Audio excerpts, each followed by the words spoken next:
Hey everyone, grace and peace. Welcome to Find the Intersection. It is a Tuesday morning.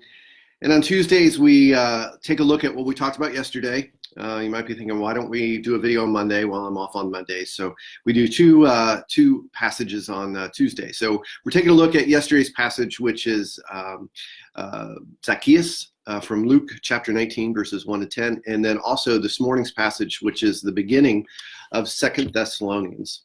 And so let's jump into yesterday's passage, the story of Zacchaeus, a wee little man, right? A wee little man was him. So Zacchaeus is in a tree, and he's a short dude. He's in a tree because he wants to see Jesus, this famed teacher, miracle worker who is coming through Zacchaeus' hometown of Jericho. So Jesus is passing through. And Zacchaeus is up in a tree, spying down, trying to get, climbing a tree is not the most dignified thing for a chief tax collector to do. A chief tax collector is somebody like the boss of the tax collectors. So the tax collectors in the area report to the chief tax collector. So this guy's an important dude. He is rich, it says in the text.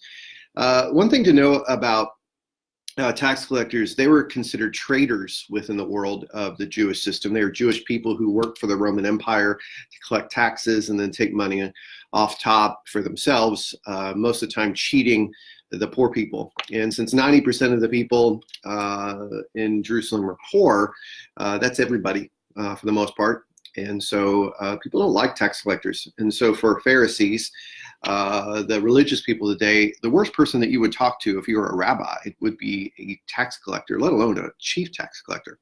So Jesus passes through, he sees Zacchaeus and says, hey, Zacchaeus, I'm going to your house. So he invites himself over to go to Zacchaeus' house. And so there's a feast with tax collectors and sinners, people who reputation aren't good, and the last people on earth that the Pharisees think that Jesus should be eating with. By the way, Zacchaeus, his name means pure.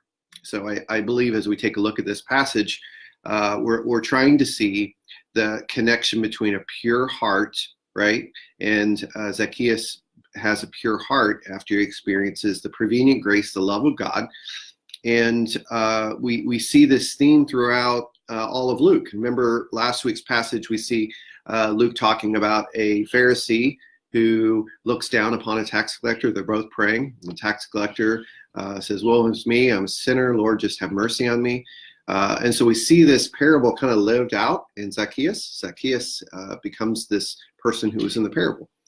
And so Jesus eats with Zacchaeus, and Zacchaeus' life is changed. In other words, just being around Jesus at the table, his life is transformed. It doesn't really say he repented, but his actions show repentance. Jesus is there to save the lost, and Zacchaeus is that lost person, the person you talked about in the parable last week. And Zacchaeus says he'll give away, he'll go back and make things right with the people that he cheated money from.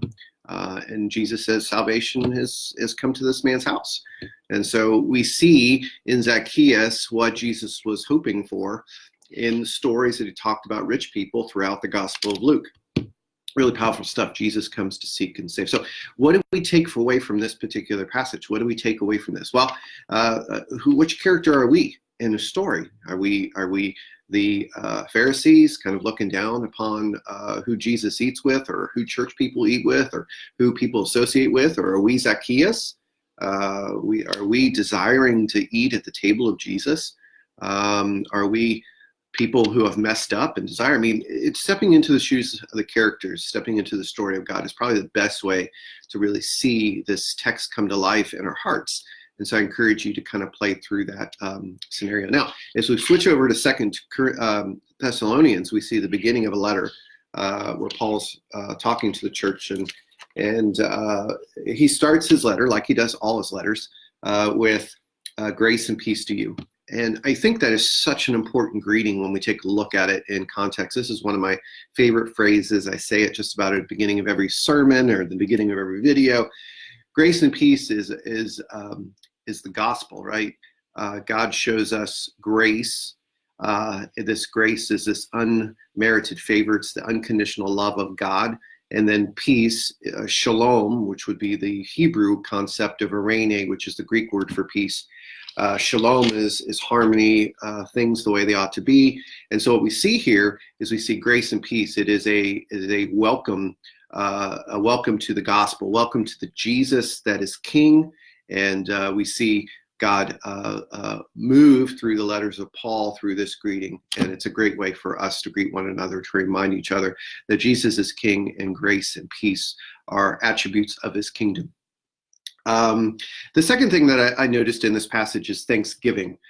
We see Paul in verse 3 say, we must always give thanks to God for you, brothers and sisters, as is right, because your faith is growing abundantly, and the love of every one of you for one another is increasing.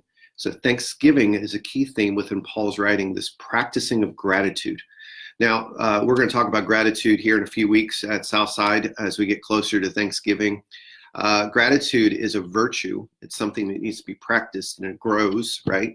So it's a virtue that is something that we desire to see in our lives. But the key thing that I've realized over years is the connection between gratitude and joy. If we want to have more joy in our life, then we need to practice gratitude, thanking God every day. A lot of people recommend writing down 3 things that you're thankful for every day in a journal or a planner. I wish I was faithful to this, and hopefully in this new year that starts in December, I will become more and more used to this practice. But gratefulness leads to joy, and I believe that's something that Paul practiced regularly, and it's something that maybe we should consider practicing if we do not already. The last thing that I see in this passage, especially if you would read the verses in between that's not mentioned in the lectionary readings, verses 5 through 10, but continuing at 11 and 12, we see Paul just comforting the people, their suffering in this persecution. And so Paul's desire is to comfort these people. He's letting them know that God has this, God's going to take care of it. So Paul is comforting them. He says in this end, we'll pray for you, asking that God will make you worthy of his call and will make you fulfill the power, every good resolve and work of faith. And so what we see Paul is comforting these people that are in the midst of persecution. All right, that's what I got. If you share your thoughts in the comments, let me know what you got out of either passage, both passages. I'd like to learn from you. And we'll be back tomorrow to talk about Habakkuk. Awesome book. Anyway, hey, grace and peace, everyone. Have a good day.